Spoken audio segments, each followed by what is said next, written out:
Perkenalkan, nama saya Yulia Angelina, kelas A3 Manajemen Pagi, NIM 1910416923, dosen Bapak Adi Mursalin, SEMM, mata kuliah Analisis Lingkungan Bisnis. Di sini saya akan mempresentasikan bab 2. Bab 2, lingkungan pasar dan bukan pasar. Lingkungan bisnis. Lingkungan bisnis terdiri dari komponen pasar dan bukan pasar. Lingkungan pasar mencakup interaksi antara perusahaan, pemasok, dan pelanggan yang diatur oleh pasar dan kontrak. Interaksi ini biasanya melibatkan transaksi ekonomi yang dilakukan secara sukarela dan pertukaran properti. Untuk mencapai kinerja yang unggul, perusahaan harus beroperasi secara efektif di lingkungan pasar mereka.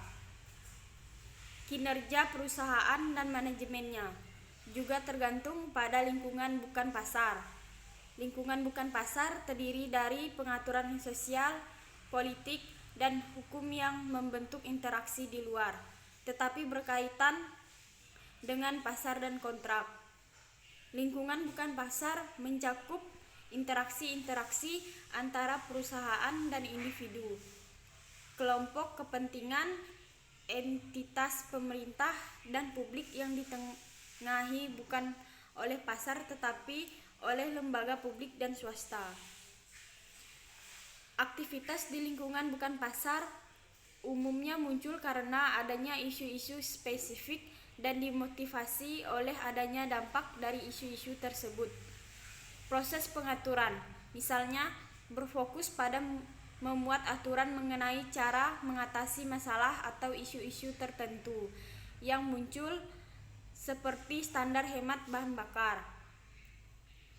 Perhatian manajerial dengan demikian berfokus pada isu-isu spesifik yang mempengaruhi kinerja dan cara menanggapi serta mengatasi kekuatan yang menggerakkan isu-isu tersebut.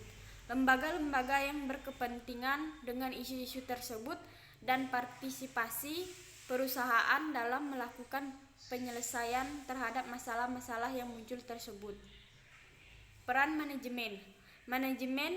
Manajer diposisikan untuk menilai dampak dari kegiatan pasar perusahaan mereka pada lingkungan bukan pasar dan dampak perkembangan di lingkungan bukan pasar terhadap peluang dan kinerja pasar. Manajemen dengan demikian bertanggung jawab untuk merumuskan dan menerapkan strategi pasar dan bukan pasar. Perusahaan biasanya menangani masalah non-pasar secara proporsional bila terdapat dampak potensial mereka pada kinerja. Manajer berada dalam posisi terbaik untuk menilai dampak-dampak tersebut dan merumuskan strategi untuk mengatasi masalah tersebut.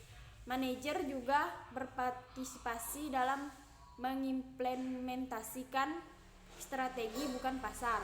Mereka dapat membahas masalah publik, berkomunikasi dengan media, bersaksi dalam proses pengaturan dan kongres, melobi pemerintah, berpartisipasi dalam koalisi dan asosiasi, bertemu dengan aktivis, bernegosiasi dengan kelompok-kelompok kepentingan, bermitra dengan LSM, dan membangun hubungan dengan pemangku kepentingan. Lingkungan pasar dan lingkungan bukan pasar. Lingkungan pasar dan lingkungan non-pasar dari suatu bisnis adalah bersifat bersaing dalam lingkungan pasar. Perusahaan bersaing melalui pasar atau strategi bersaing mereka. Dalam lingkungan bukan pasar, undang-undang, peraturan, keputusan administratif, dan tekanan produk publik adalah hasil dari kompetisi yang melibatkan individu, aktivis, kelompok kepentingan, dan perusahaan. Dalam lingkungan pasar, strategi ditengahi oleh pasar, sedangkan di lingkungan bukan pasar, strategi ditengahi oleh lembaga publik dan swasta, termasuk legislatif, pengadilan, badan pengatur, dan segmen publik.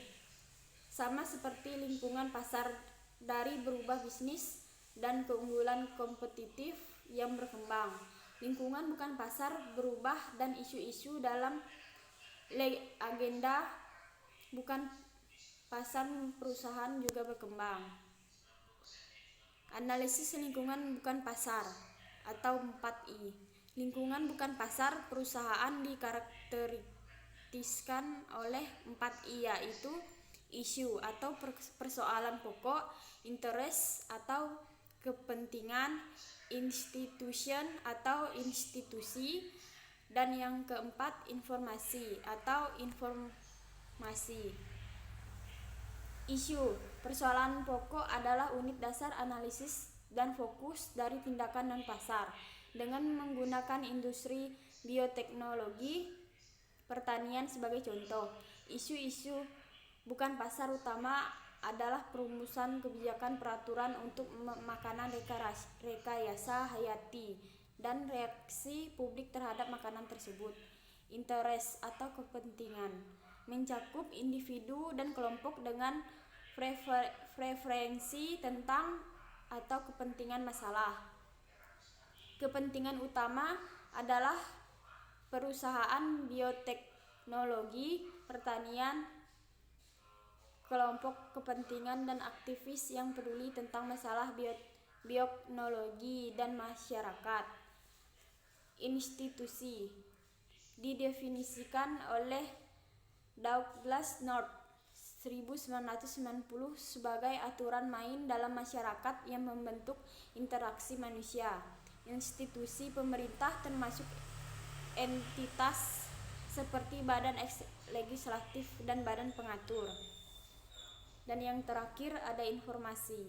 Informasi berkaitan dengan risiko yang terkait dengan produk individu dan teknologi itu sendiri.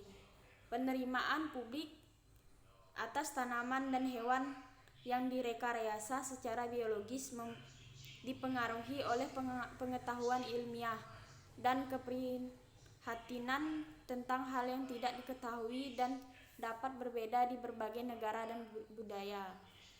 Informasi disediakan oleh perusahaan, aktivis, lembaga pemerintah, dan media. Tugas manajemen adalah merumuskan dan menerapkan strategi yang secara efektif agar dapat mengatasi masalah bukan pasar, dan mengakui bahwa kepentingan lain juga memilih dan menerapkan strategi yang mereka buat. Lingkungan bukan pasar, industri mobil atau otomotif.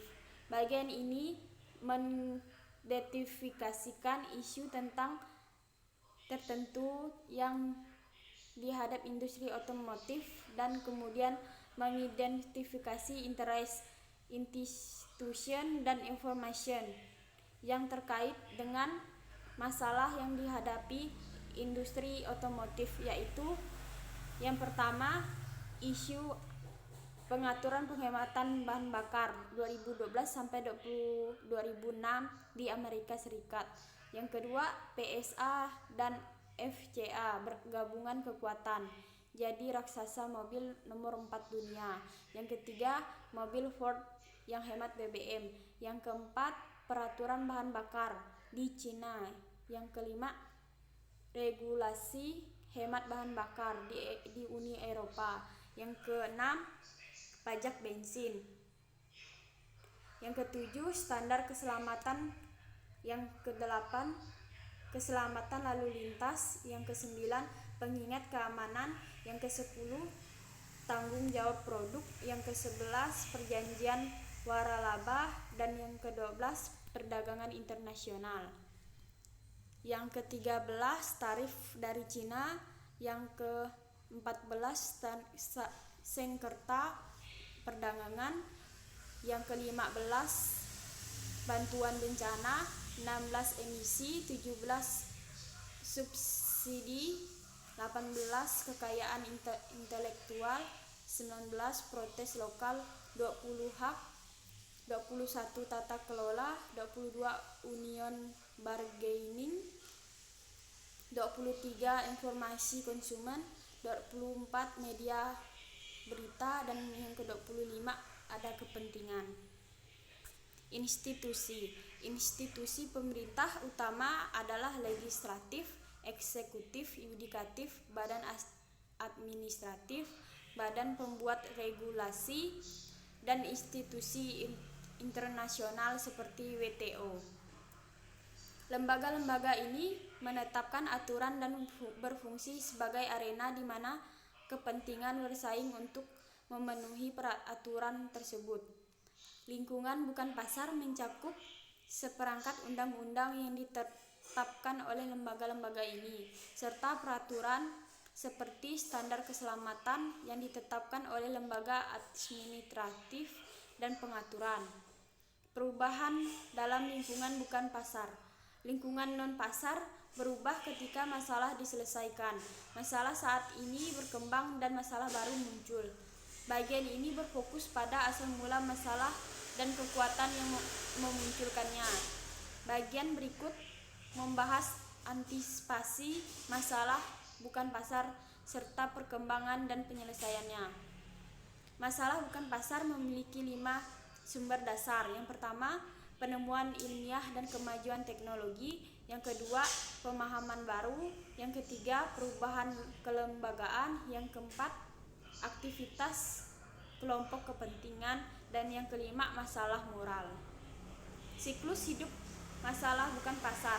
Perkembangan masalah bukan pasar dapat dipahami dalam istilah siklus hidup. Siklus hidup masalah bukan pasar menghubungkan tahap perkembangan masalah dengan dampaknya pada perusahaan. Ini bukan teori, karena siklus hidup masalah bukan pasar tidak memberikan penjelasan tentang bagaimana atau mengapa suatu masalah berkembang atau dasar memprediksi kemungkinan terjadinya perkembangan. Secara khusus, siklus hidup masalah bukan pasar tidak mengidentifikasi faktor penyebab timbulnya masalah dan kemajuan dari suatu masalah. Namun demikian, konsep siklus hidup berguna untuk mengidentifikasi pola, dan konsep siklus hidup ini juga berfungsi sebagai pengingat mengenai asal-usul terjadinya masalah. Penggunaan serangkaian tahapan dalam menyelesaikan masalah dan mengidentifikasi dampak yang signifikan dari masalah tersebut. Masalah tidak bagaimanapun terjadi dengan sendirinya. Perkembangan masalah tersebut terjadi karena adanya perhatian yang mereka terima dari adanya kepentingan dan institusi. Masalah bukan pasar dapat berkembang melalui 5 tahap. Yang pertama, identifikasi masalah. Yang kedua, pembentukan kelompok kepentingan. Yang ketiga, undang-undang. Dan yang keempat, administrasi. Dan yang kelima, penegakan. Ketika suatu masalah berkembang melalui siklus hidupnya, dampaknya terhadap perusahaan cenderung meningkat. Ketika dampak meningkat, jangkauan kebijaksanaan manajemen dan menangani masalah juga menurun. Dampaknya dapat berupa tindakan pemerintah seperti regulasi atau perubahan segmen publik untuk yang membatasi alternatif yang tersedia bagi manajemen. Sekian presentasi dari saya ucapkan terima kasih.